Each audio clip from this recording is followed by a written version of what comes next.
نحمد الله العظيم ونصلي ونسلم على رسوله الكريم أما بعد فقد قال الله تعالى في محكمه التنزيل والفرقان المجيد بعد أعوذ بالله من الشيطان الرجيم بسم الله الرحمن الرحيم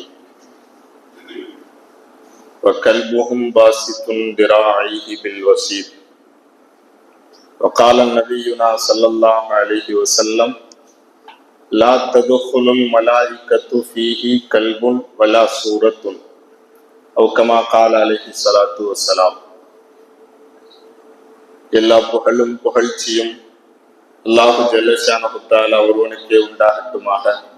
சாந்தியும் சமாதானமும் எம்பிரான் முஹம்மது முஸ்தபா ஸல்லல்லாஹு அலைஹி வஸல்லம் அவர்கள் மீதும் அவர்களை அப்படியே பின்பற்றிய சத்திய சஹாபாக்கள், தபஈன்கள், தபா தாபீன்கள், இமாம்கள், முஸன்னிஃபீன்கள், முஃபஸ்ஸிரீன்கள், முஹத்திஸீன்கள், வலிமார்கள், சாலிஹீன்கள், முத்தகீன்கள், முஜ்தஹீன்கள், மஷாயிக்மார்கள், உலமாக்கள், மேலும் இந்த ஜும்மாவிற்கு வருகை தந்திருக்கக்கூடிய நம் அனைவரின் மீதும் என்றென்றும் நிலவட்டுமாக.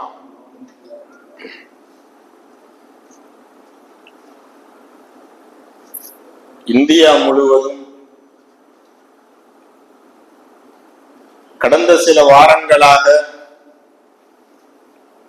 அனைத்து மக்களிடத்திலும் பேசப்படக்கூடிய ஒரு முக்கியமான செய்தி, தெருநாய்கள் அகற்றப்பட வேண்டும் என்ற கோரிக்கை இந்தியா முழுவதும் மிகப்பெரிய உச்சகட்டத்தை தொட்டு அது உச்ச நீதிமன்றம் வரைக்கும் சென்று உச்ச நீதிமன்றம் 11ஆம் தேதி பரபரப்பான ஒரு தீர்ப்பை வழங்கியதையும் கூட நாம் கேள்விப்பட்ட ஒன்று. அல்லாஹ் தஆலா திருமறையில் நாய்களை குறித்து 3 இடங்களில் பேசுவதை பார்க்க முடிகிறது. அல்லாஹ் திருமறை முழுவதும் நீங்கள் அலசி பார்த்தால் தெரியும், 3 இடங்களிலே அல்லாஹ் நாய்களை பற்றி பேசுகிறார். டெல்லியிலே தெருநாய் கடித்து ஒரு மாணவி, கல்லூரி மாணவி ஒருவர் ரேபிஸ் நோய் தாக்கி உயிரிழந்ததை தொடர்ந்து உச்ச நீதிமன்றம் கடந்த 11/8/2025 இந்திய உச்ச நீதிமன்றம் ஒரு தீர்ப்பை சொன்னது. இன்னும் 8 வாரங்களுக்குள் இந்த நாய்கள் முழுவதும் அகற்றப்பட வேண்டும். இந்த நாய்கள் முழுவதையும் நீங்கள் காப்பகத்துல கொண்டு போய் விட்டுருங்க. நாய் ஆதரவாளர்கள் யாராவது இருந்தாங்கன்னு சொன்னா மனித உயிர் தான் முக்கியம்னு சொல்லி அவங்ககிட்ட சொல்லுங்க. யாராவது இதற்கு கண்டனம் தெரிவித்தால் அவர்கள் மீது கடுமையான நடவடிக்கை எடுக்க முற்படும் இந்த உச்ச நீதிமன்றம் என்ற பரபரப்பான தீர்ப்பை கொடுத்து மிகப்பெரிய அதிர்வலையை உண்டாக்கி நாய்களை ஆதரிப்போர் என்ற ஒரு சாராரும், நாய்களினுடைய எதிர்ப்பாளர்கள் என்ற ஒரு சாராரும் ஆக எதிர்ப்பும் ஆதரவும் இருமுனைகளாக செயல்பட்டதெல்லாம் நாம் கண்டு கொண்டிருந்த ஒரு செய்தி. தமிழகத்துல மாத்திரம் இந்த தமிழ்நாட்டுல மாத்திரம் கிட்டத்தட்ட 9 லட்சம் நாய்கள் இருக்குதான், தெருநாய்கள்.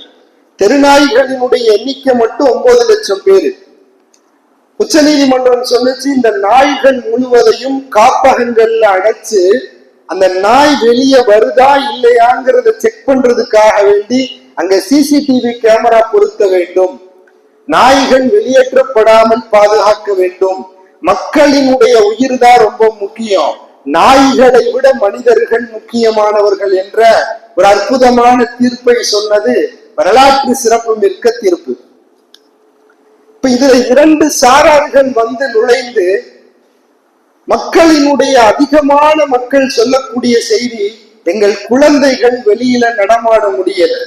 ஏன்னு சொன்னா 15 வயதிற்கும் குறைவான குழந்தைகள் நிறைய பேரை இந்த நாய்கள் கடித்து எங்களுடைய நிறைய குழந்தைகள் பாதிக்கப்பட்டிருக்கிறது என்று சொல்லக்கூடிய மக்கள், அதே ஆதரவு தெரிவிக்கக்கூடிய விலங்கு நல ஆதரவாளர்கள், அதே போல பீட்டா போன்ற நிறுவனங்கள் எல்லாம் சொல்லக்கூடிய விஷயம் என்னன்னு சொன்னா, நாய்கள் எப்பயுமே நன்றியுள்ளதா தான் இருக்கும், அது நல்லாதான் இருந்துச்சு, மக்கள் ஒழுங்கா சாப்பாடு கொடுக்கல, அது வெறி பிடித்ததற்கு இந்த மக்கள் தான் காரணங்கிற வித்தியாசமான போராட்டங்களை எல்லாம் சென்னையில், நாடு முழுவதும், கொல்கத்தா, டெல்லி போன்ற நிறைய இடங்களில் அரங்கேற்றி அதற்கு ஆதரவும் தெரிவித்தது மிகப்பெரிய கொடுமையான ஒரு விஷயம். நாய் கடிச்சாலும் பரவாயில்ல, நீங்க நாயை தொடக்கூடாதுங்கிற லெவல்ல கொண்டு போய் நாய்க்கு ஆதரவாக நிறைய இடங்கள்ல போராட்டம் நடத்தியதும் கூட நாம் கண்டு கொண்டிருந்தோம். இந்த நாய்களை குறித்து இஸ்லாமிய மார்க்கம் மிக அழகாக, மிக அற்புதமான செய்திகளை, நாய்கள் குறித்த வழிகாட்டு நெறிமுறைகளை உச்ச நீதிமன்றம் வழங்குவதற்கு முன்பே, 1400 ஆண்டுகளுக்கு முன்பே இஸ்லாமிய மார்க்கம் அழகான நெறிமுறைகளை இந்த மக்களுக்கு வழங்கிவிட்டது என்பதை ஒரு புறம் ஞாபகப்படுத்தத்தான் இந்த தலைப்பில் பேசப்படுகிறது. அப்போ உச்ச நீதிமன்றத்தை எதிர்த்து விலங்கு நல ஆதரவாளர்கள் நிறைய வழக்க தொடர்ந்தாங்க. அந்த வழக்கு இன்னைக்கு விசாரணைக்குட்படுத்தப்பட்டு இன்னைக்கு 10:30 மணிக்கு ஒரு தீர்ப்பு வெளியாச்சு. அதை நான் கடைசியில சொல்றேன்.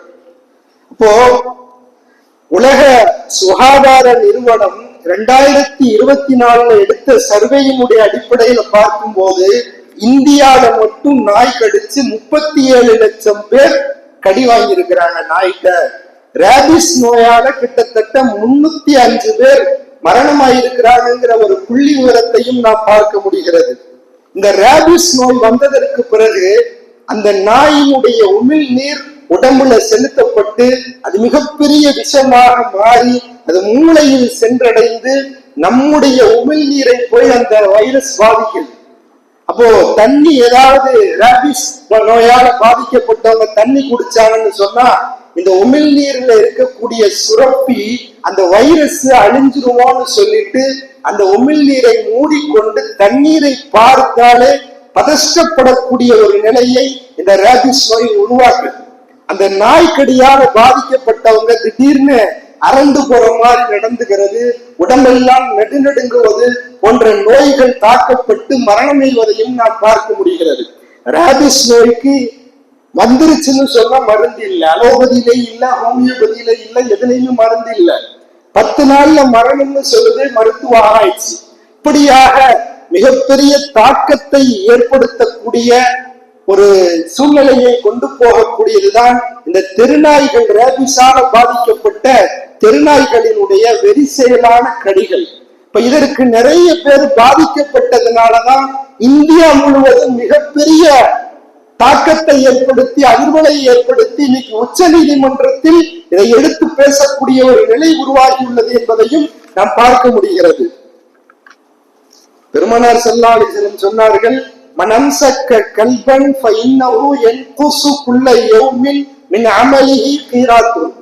நாய்கள் வளர்ப்பதற்கு இஸ்லாமிய மார்க்கம் அங்கீகாரம் கொடுக்கிறதா இல்லையா என்று நாம் ஹதீஸில் ஆய்வு செய்து பார்க்கும் போது, யார் ஒருவர் தேவையில்லாம, இன்னைக்கு நிறைய வீடுகள்ல பார்க்கிறோம், அழகுக்காக வேண்டி நாய் வளர்க்கப்படுகிறது, செல்ல பிராணியாக நாய் வளர்க்கப்படுகிறது. யார் ஒருவர் அனாவசியமாக எந்த தேவையும் இல்லாமல் செல்ல பிராணியாக கருதி கொண்டு நாயை வளர்க்கிறாரோ அவருக்கு ஒவ்வொரு நாளும் ஒரு கீராத்து நன்மையை அவர் இழந்து கொண்டிருக்கிறார்னு சொன்னாங்க.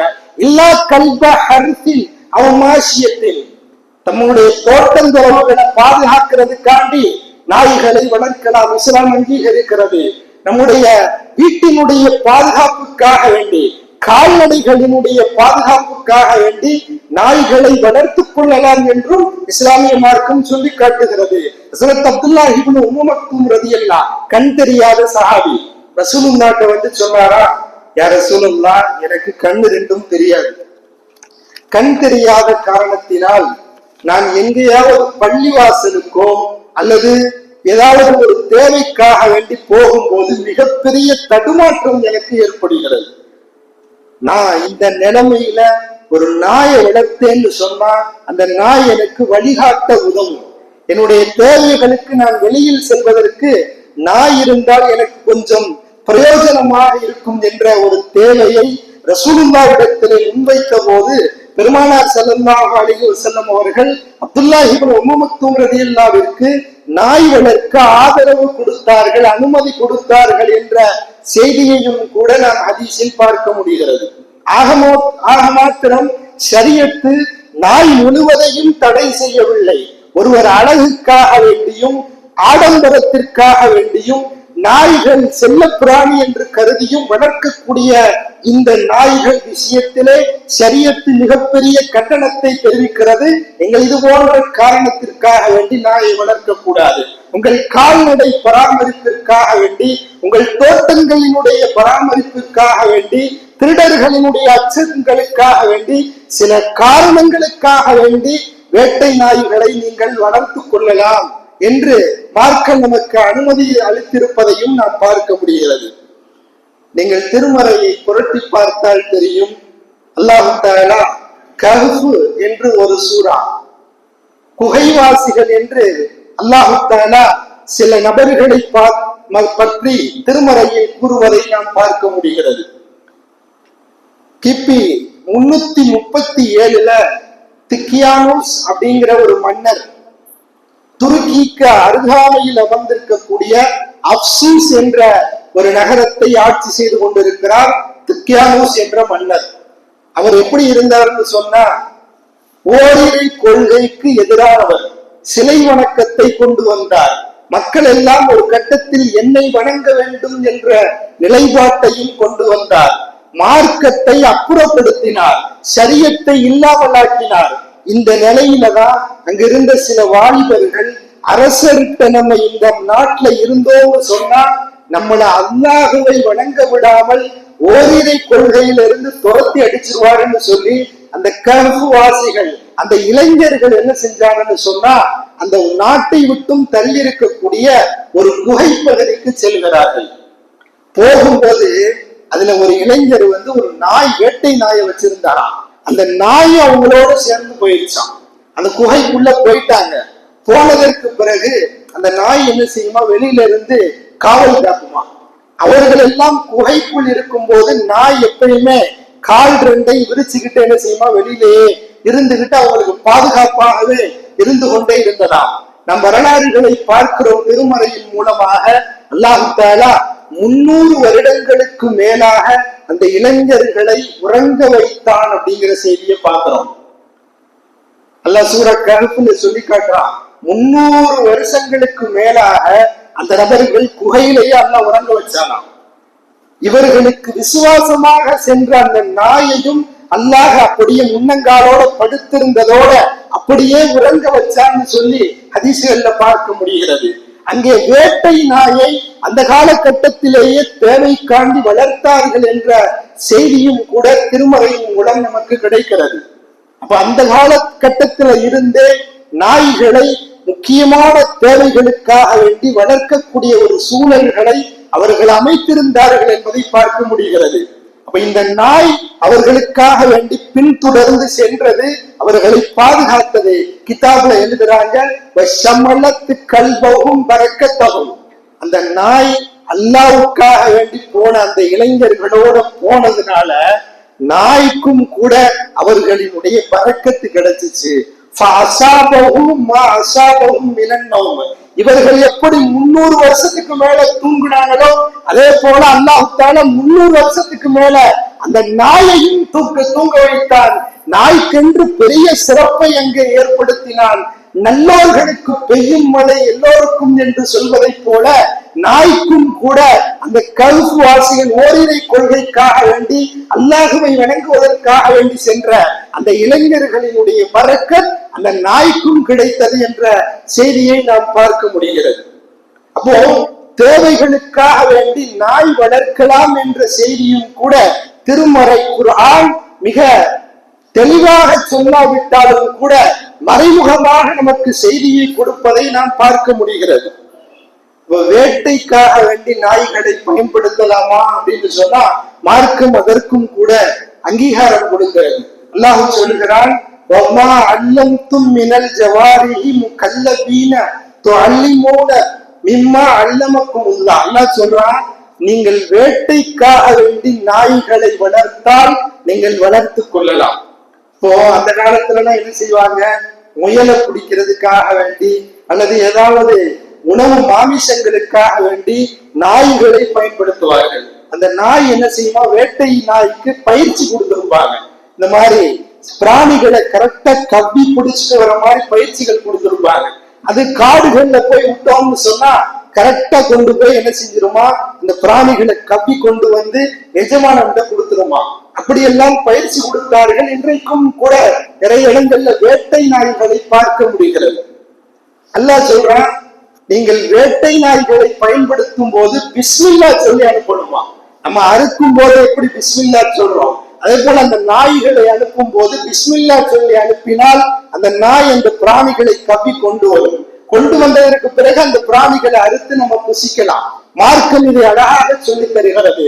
இதா அரசல்த கல்பக்கல் அல்லமா வதக்கர்த்த இஸ்மம் நாடி வக்குள் மிம்மா அம்சக்ன அழைக்கும். நீங்கள் ஏதாவது வேட்டை நாயை வளர்த்து அதை வேட்டையாடுவதற்காக வேண்டி ஒரு அணிலையோ அல்லது வேற ஏதாவது மார்க்கத்தில் அனுமதிக்கப்பட்ட பிராணிகளை பிடிப்பதற்காக வேண்டி நீங்கள் பயிற்சி அளித்த நாயைத்தான் நீங்கள் அனுப்ப வேண்டும். அந்த நாய்களை நீங்க அனுப்புனீங்கன்னு சொன்னா நீங்கள் அல்லாஹ்வுடைய பேரை சொல்லுங்க, அந்த நாய் பிடிச்சிட்டு வரக்கூடிய அந்த பிராணிகளை நீங்கள் புசிக்கலாம்னு சொல்லுங்க.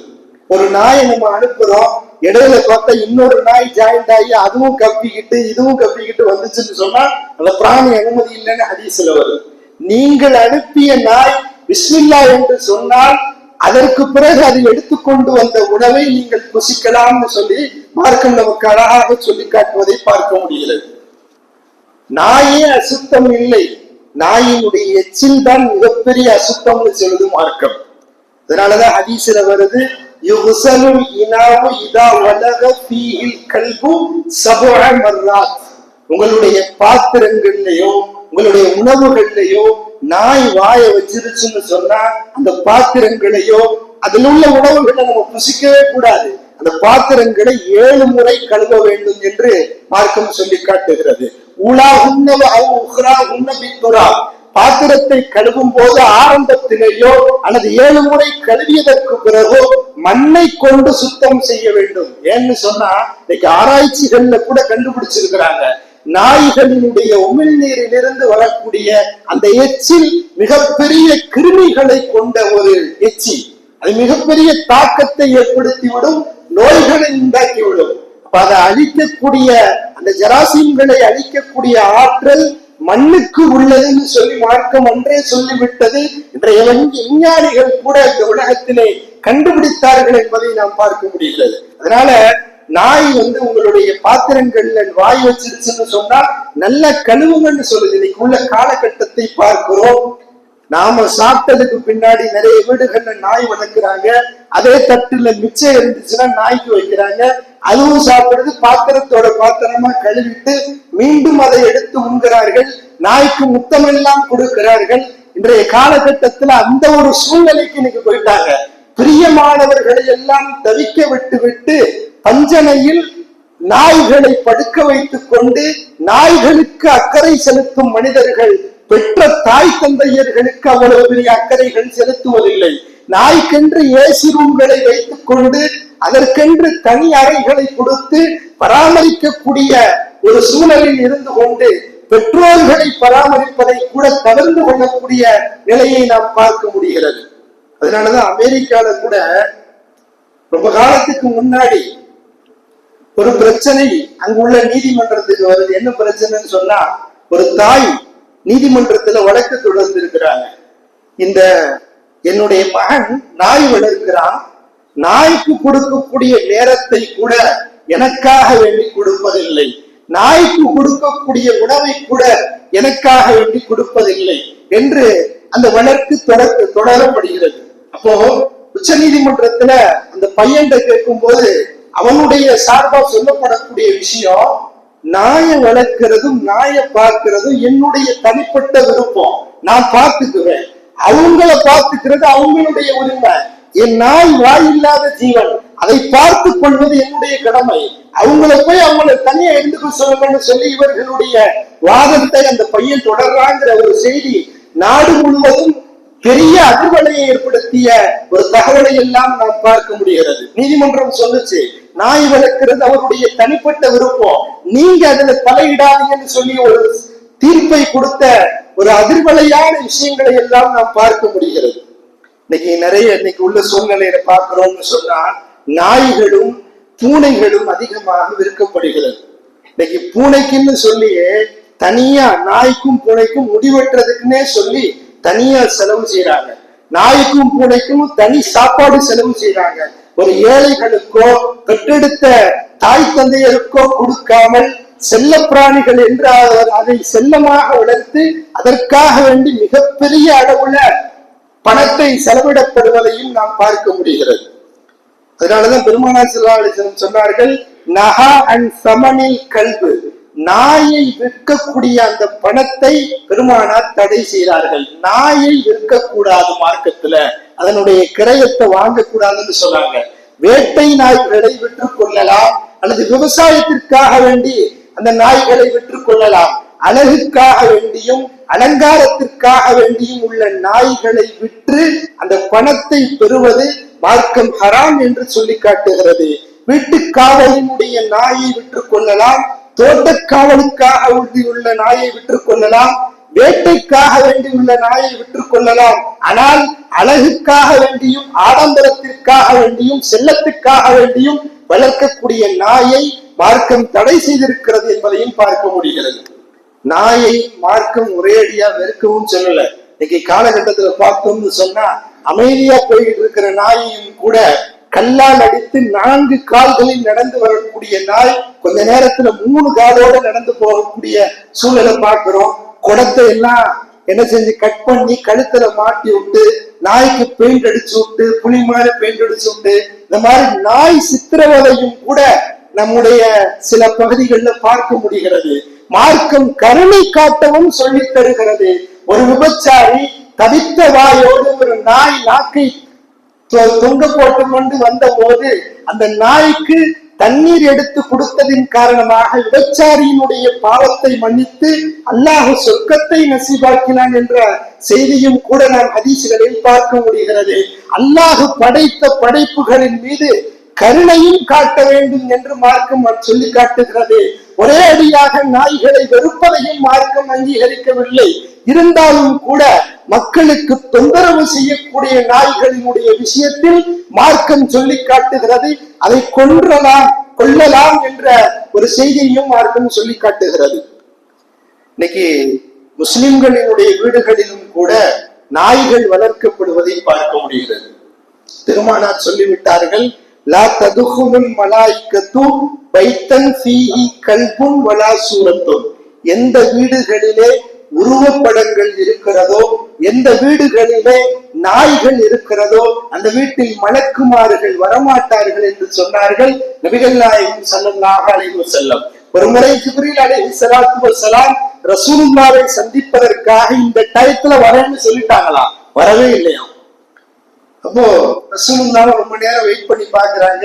ஜிப்ரீல் அலைஹிஸ்ஸலாம் வரேன்னு சொன்னாங்களே, இன்னும் வராம இருக்கிறாங்களேன்னு சொல்லிட்டு ஆயிஷா ரலியல்லாஹு சொல்லிட்டு கட்டிலுக்கு கீழே பார்த்தா நாய்க்குட்டி ஒண்ணு கட்டில் கடியில இருந்துச்சான்.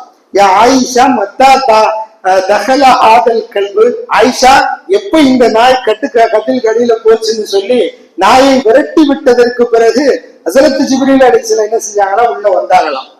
அப்ப ரசூலுல்லாஹ் கேட்டாங்களா, வஅத்தனி ஃபஜலஸ்து லக்க ஃபலிமல் லம் யஅதி, நீங்க தான் இந்த டயத்துக்கு வரேன்னு சொன்னீங்க, உங்களுக்காண்டி நான் வெயிட் பண்ணிக்கிட்டு இருந்தேன், நீங்க ஏன் வரல அப்படின்னு சொல்லி ஜிப்ரீல் அலைஹிஸ்ஸலாத்திட்ட கேட்கும் போது ஜிப்ரீல் அலைஹிஸ்ஸலாம் சொன்னார்களாம், மனஅனியல் கல்புல்லதி கான ஃபீ பைத்திக, உங்க வீட்டுல நாய் ஒன்று இருந்தது, அதனாலதான் நான் வரல.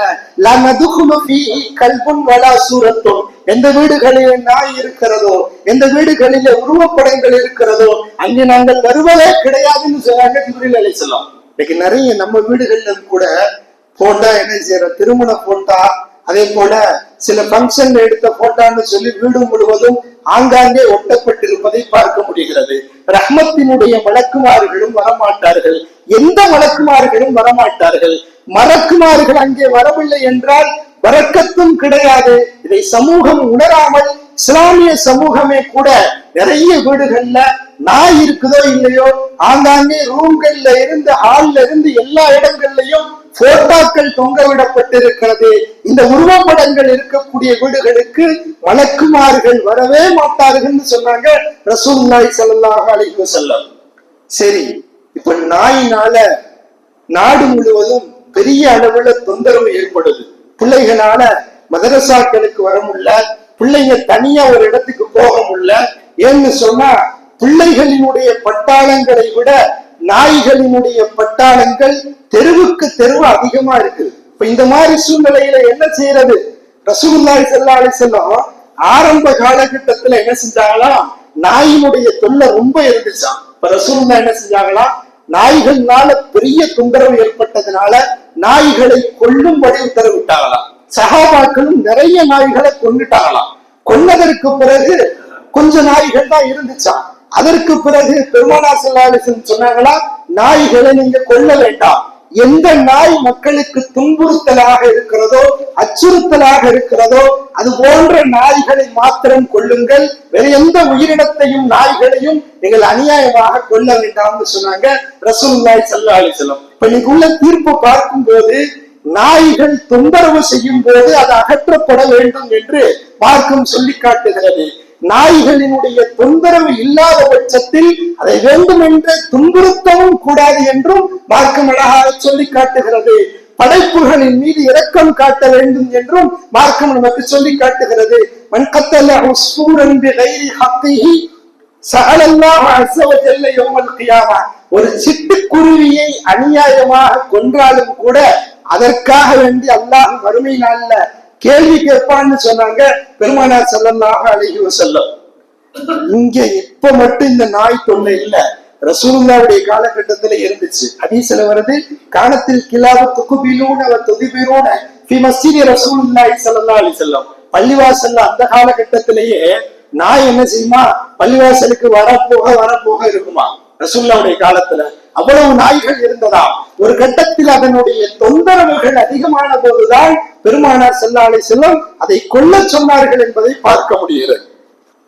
இன்னைக்கு காலையில 10:30 மணிக்கு உச்ச நீதிமன்றம் ஒரு தீர்ப்பை கொடுத்திருக்கிறது. தெருநாய்கள் முழுவதும் கருத்தடை செய்யப்பட வேண்டும்.